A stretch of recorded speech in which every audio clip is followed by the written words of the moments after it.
acca jërë ngeen jëf encore une fois ñu nuyuwaat leen yéen ñi nga xamante ni yéenay sénégalais yi di ñaanal jàmm ci réew mi di ñaanal sutura mais aussi di ñaanal suñu frère bi nga xamante ni moom moo ñu fi tax a daje tey jii di Abdoulaye Ba nekkoon étudiant en deuxième année fële nga xamante ni moom mooy ci UCAD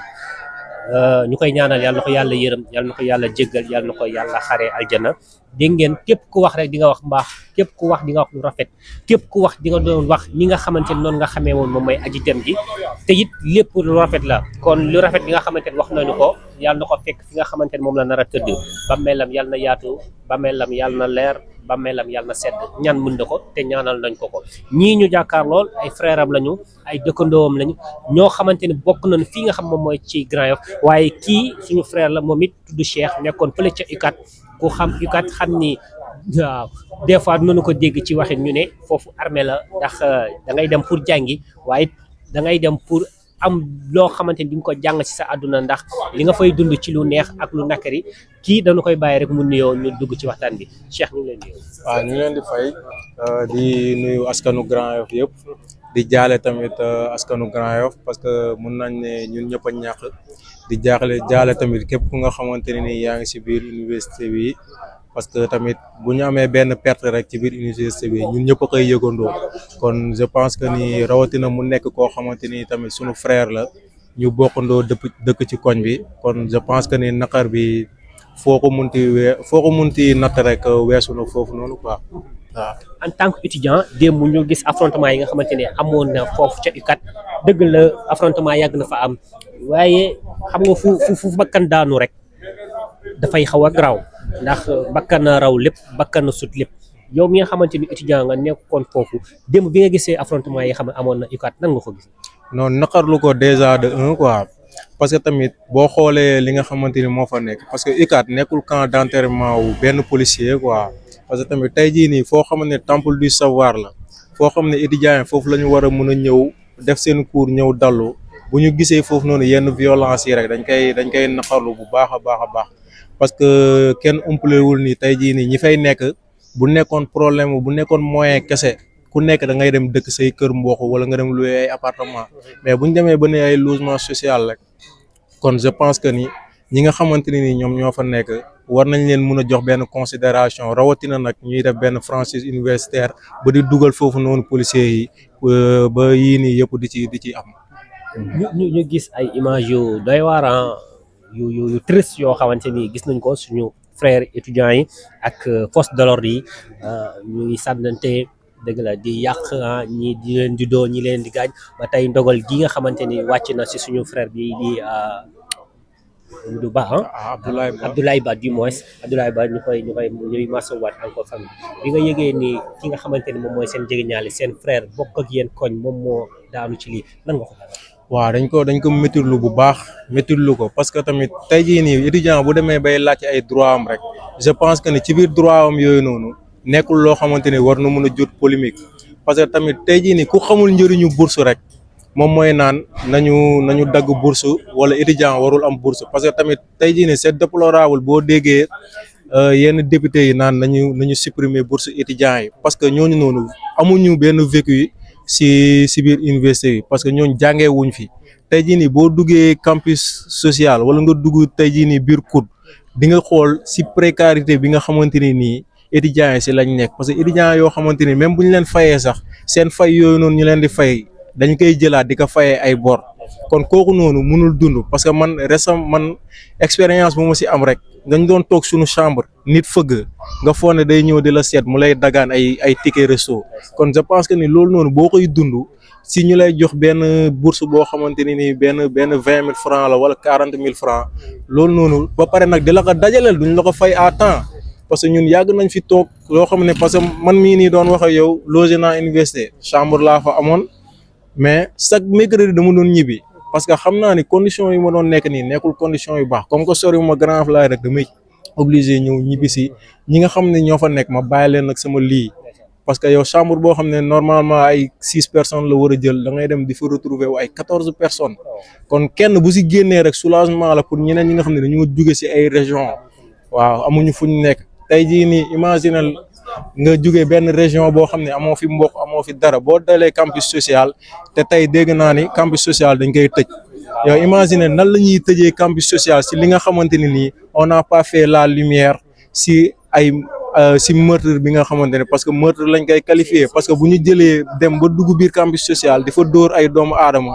rawatina ay xale yoo xamante ne nii parce que Abdoulaye Ba lu ñu munti wax xale la parce que man moo ak sama rax ñoo fi bokkoon classe fii sem Talibou Dabo kon je pense que ne ñooñu noonu ay xale lañ kon tey jii nii boo jëlee ay force de l'ordre dugal leen foofu noonu di si dóor ay doomu aadama ba ñuy gis ñoo xam ne dañuy tëb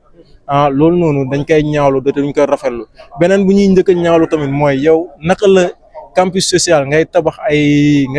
ay logement ba pare doo prévoir ay issues de secours xoolal étudiants yi fu ñu doon tëb ci ay fenêtre lañ doon tëb 2e étage te ci suuf dañ ko dal loolu ku fa tëb dee rek lañ la mën a waxal te au pire des cas bu yàlla tudd sa dee di nga feebar boo xam ne doo jóg wala say cër damm kon loolu noonu lu ñuy naqarlu la quoi parce que état bi dafa war a xoolaat nu muy doxalee bu baax surtout ñi fi teg parce que ñi fi teg dañoo amoon yaakaar si ñoom yaakaar bi mooy dañ doon université day am grève sax ñu génn wax mais instant nii am na grève fay ñu rappel yi fay ñu bourse yi ba pare étudiants yaa ngi génn de déggoo premier ministre génn wax déggoo ministre de l'enseignement supérieur génn wax déggoo président yéey ci yàbb ci kon loolu noonu bu nekkee dafa am te ñoom ñu tegool leen pour ñuy résoudre problème étudiants yi kon je pense que ni loolu noonu ñun ñëpp day nekk benn déception bi nga xam ne am nañ ko quoi ci nguur gi. mu nekk ay cadre yu responsable yoo xamante ni wax na ko lépp rek c'est dans le cadre de bien faire lépp rek c'est dans le cadre tamit pour massawu ñi nga xam ñoom ñooy famille ndax ñoom it am nañ ci part de responsabilité mën nañ ko wax ndax ki nga xamante ne moom moo dem dëgg la seen frère la mais seen dëkkandoo la woon kii it ci gox bi la dëkk dañu koy bàyyi rek mu dugg ci waxtaan bi ñu dugg ci waxtaan bi sëñ bi nuyu nañ. waaw ñoo leen di fay bu baax waaw ñoo ngi ci jàmm bu baax daanaka Cheikh Faye wax na lépp suñu grand bi waaw boo xoolee kii génn àdduna ñun ñaar suñu kër yi ñoo takkaloo xam nga bëgguma woon sax wax parce que yaayam xam naa ko bu baax yaayam nekk maire bu baax maire bu nekk jàmbaare buy jaay fonde fee ci cité millionnaire xam nga maire bu jullite tamit xam nga waaw di wax tamit ne comme lu Cheikh Faye wax rek ñun dañoo am yaakaar ci gouvernement bi parce que xaaj bi yëpp tey bañ ne génn leen ñun dañ doon génn di jaayante man mii di wax ak yow Pastef laa bokk xam nga Pastef Grand Yoff di jaale ñëpp tamit nii may wax ak yow maa ngi jugee waxtaan ak suñu honorable député Fatou Ngom madame John mais moo ngi naqarlu affaire yi bu baax xamal na ma ne sax dina fi ñëw seeti famille bi xam nga di xamal gars yi ne gars yi Pastef ñu si bëri si leader yi lii ànduñu si xam nga te tamit Sonko ñun dañoo am si moom yaakaar xam nga te tamit Jomaay dañ ne yow yaay Sonko mooy Jomaay dañu bëgg ni Sonko di réagir nga koy réagir xam nga ngeen xoolaat dëkk bi ngeen jàppale dëkk bi parce que dëkk bi bàyyi ñun dañ sonn xam nga surtout pauvre bi dëkk bi luñ fi mun a wax dafa bëri ñun lu daroon ñu doon xeex lu si bëri fii man la suma waay antuwul guerre bi dafa bëri si dëkk bi ay nit dañuy sonn yor seen engin policiers yi di lekk seen alal ak yeneen ay marchands ambulants dañoo sonn dëkk bi ñu bëri lu ñu war a wax maanaam lu ñu kii ñun lu ñuy xaar si yéen mooy ñun ngeen tegal ñu ay état de droit ngeen sàmmal ñu suñu kaaraange teg ci dëkk bi si norme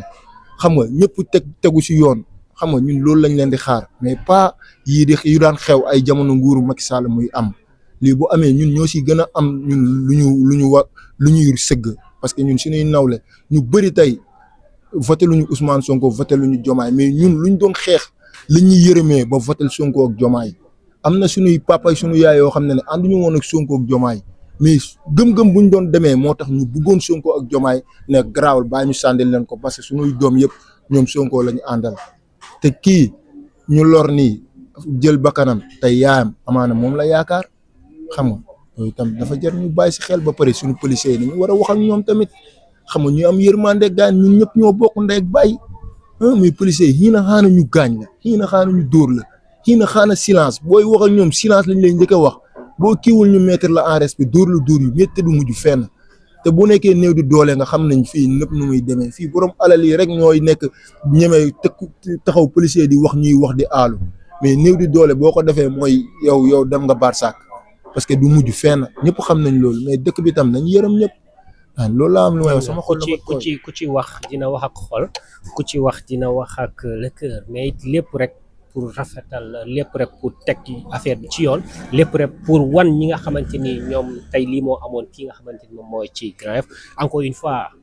ñuy ñaanal aji dem ji di Abdoulaye Ba nekkoon étudiant en deuxième année fële ca UCAD dégg nañu témoignage yi nga xamante ni ñëpp def nañu ko walaay comme d'habitude comme ni ma ko waxee woon ku wax di nga wax lu rafet ci moom ku wax di nga wax lu baax ci moom ku wax di nga wax loo xamante ni c'est à saluer kon li ñëpp wax rek yàlla na ko fekk fi mu nar a tëdd